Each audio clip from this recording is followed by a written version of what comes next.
Good morning from Gulf Shores, Alabama. Today we're going to be looking at a recent trade-in. It's an immaculate 2009 Sea Ray 205 Sport. It's always been garage kept.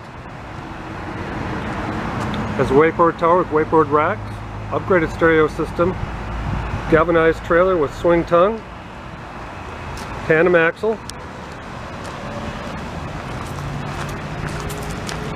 This boat has been recently serviced. It had a full service with brand new manifolds and risers.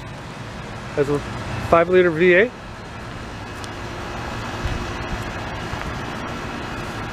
Swim ladder.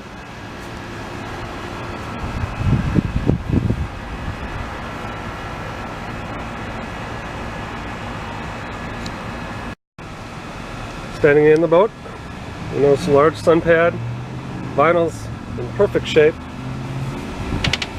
twin bucket seats with bolsters.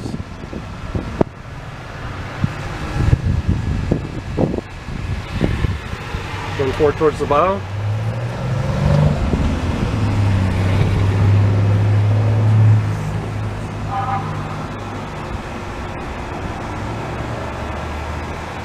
If you have any questions about this boat, please give us a call here at MarineMax Gulf Shores, 251-981-1113.